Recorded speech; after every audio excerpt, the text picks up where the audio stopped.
Jadi mungkin saya bisa gambarkan bahwa pekerjaan itu kontraknya itu per tanggal 21 Oktober 2025. Sedangkan SPMK-nya, surat perintah mulai kerjanya tanggal 24 Oktober 2025. SPK-nya 21, tapi SPMK mulai perintah kerjanya tanggal 24 Oktober. Sehingga terhitung itu dari 24 Oktober sampai dengan tanggal 22 Desember 2025. 60 hari kalender. 60 hari kalender. Dalam perjalanan itu sudah dilakukan oleh penyedia, yaitu CV Karunia. Alamatnya itu di kecamatan di Dana sana, di Nagekeo. Hanya pelaksana di lapangan selama ini ada Bapak Joni Soko. Saya harus bisa menyampaikan itu karena istilahnya ada itu bendera om kita tahu. Jadi kurnia ini dipakai dan di sini dikerjakan oleh Pak Joni Soko. Nah, memang dalam perjalanan itu karena sampai dengan 22 Desember itu, tapi ada jeda. Kenapa agak terhambat waktu selama SPMK? Karena waktu itu kita ada kelangkaan BBM. Kelangkaan BBM itu di sekitar bulan November, sehingga itu agak menjadi hambatan dari pelaksana. Bagaimana menghubungi Tronton untuk mobilisasi sehingga terjadinya ada sedikit lama di situ. Nah, sehingga itu berpengaruh terhadap jangka waktu pelaksanaan. Tetapi kita dari dinas dan pelaksana pengawas tetap menyampaikan dengan teguran untuk mempercepat pelaksanaan. Nah, dalam perjalanan sekitar bulan Desember itu memang pekerjaan juga belum sama sekali belum 100%. Nah, hingga tanggal 22 Desember itu kami melihat dengan keadaan di lapangan itu fisik masih di atas 50-an persen. Nah, 50-an persen. Sehingga dilakukan namanya adendum pemberian kesempatan kerja.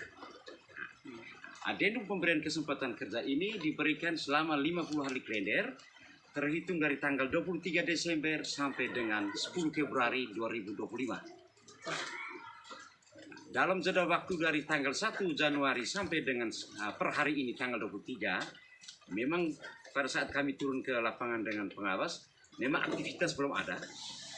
Nah, karena kami akui saja bahwa cuaca masih belum berpihak kepada kita, jadi cuaca masih ini. Tetapi saran kami dari dinas tetap menyampaikan bahwa pelaksana harus bekerja, tetap harus bekerja, menyelesaikan pekerjaan ini, apapun terjadi.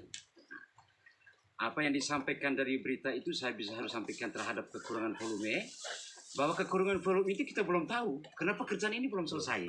Nah, belum selesai, jadi belum bisa bahwa dia itu kurang volume atau tidak, belum bisa. Terkecuali pekerjaannya sudah 100% dan dilakukan PKO, maka bisa tahu ada kekurangan atau tidak. Itu untuk kekurangan volume.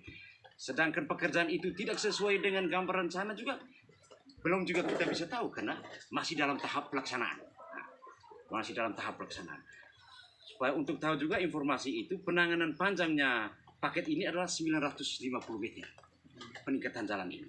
Dan material ini yang ada di lokasi sekarang onsite itu sudah ditumpuk sepanjang 150 meter, sehingga masih ada kekurangan yang harus penyedia ini laksanakan. Itu ada 750 meter lagi yang harus mereka drop material ini. Sehingga secara teknisnya metode di lapangan kami sarankan ke penyedia bahwa dia harus hampar saja dulu yang ada 150 meter ini, sehingga jangan ada perkiraan masyarakat bahwa menumpuk untuk menghambat ke mereka punya kebun. Nah, sehingga mungkin hari Sabtu ini Jumat mereka hampar dulu, sehingga bisa loading lagi material yang untuk 750 meter ke belakang. Mereka hampar saja dulu. Karena kalau untuk gilas belum bisa. Karena keadaan tanah masih labil dan lembek, tidak bisa untuk gilas. Karena saat pemadatan tidak bisa. Jadi betul-betul tanah itu kering, dipastikan kering, baru bisa ada pelaksanaan pemadatan. Karena kalau dalam keadaan lembek, kita lari juga ke kualitas pekerjaan, karena mutu tidak akan baik. Nanti akan ada lagi persoalan kemudian, kita hanya bisa kerja mengejar volume panjang, tetapi kualitas pekerjaan kita tidak jaga. Itu menjadi persoalan yang akan datang. Sehingga kiat kami kemarin dengan rekanan, kami sudah rapat, penyedia tetap sanggup untuk melaksanakan pekerjaan sampai selesai.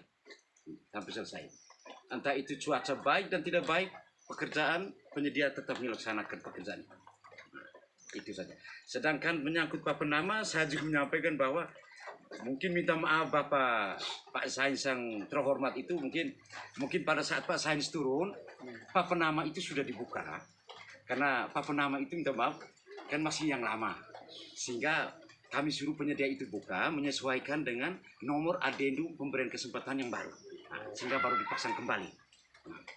Dan juga pada kesempatan ini saya juga meminta terima kasih banyak kepada Pak Sains Sukares karena dengan hasil monitoringnya sehingga kami juga pihak dinas bisa mengetahui yang sebenarnya kejadian di lapangan. Terima kasih banyak. Dan juga permohonan maaf mungkin selama ini respon dari dinas pun dari saya sebagai PPK tidak sepenuhnya terhadap Pak Sains, kami minta maaf. Kami minta maaf. Tetapi kami minta mitra ini akan tetap terjadi sampai seterusnya. Tidak boleh hanya gara-gara sekecil ini hubungan mitra antara legislatif dan eksekutif hilang. Selanjutnya saya juga bisa menyampaikan bagaimana kiat-kiat yang dilakukan oleh penyedia selama cuaca itu hujan. Itu disampaikan kemarin, ini saya terbuka saja. Penyedia itu sudah mengeluarkan uang sekitar 5 jutaan itu untuk membayar pawang hujan. Pawang hujan itu di lokasi. Tetapi ada kontradiksi sosial karena pada saat pawang ini menahan itu sempat terhenti 1 minggu, tetapi berbalik belakang dengan suasana pas itu petani mau tanam, sehingga masyarakat di situ mengeluh, ini akibat ada tahan hujan dan marahlah mereka ke pawang yang tahan hujan, maka pawang yang tahan hujan lepaslah hujan lagi. Itu yang sudah dilakukan oleh penyedia untuk mengantisipasi cuaca itu, sempat pakai pawang. Dan mengeluarkan uang lumayan kemarin tahu 5 juta maka saya aduh kalau 5 juta itu ke situ. Tapi itu bahwa usaha dari penyedia untuk mencegah dengan cuaca hujan itu sudah mengeluarkan uang untuk membayar pawang. Terus ke depan ini tetap ada upaya juga, mungkin dia juga akan tetap pakai pawang ke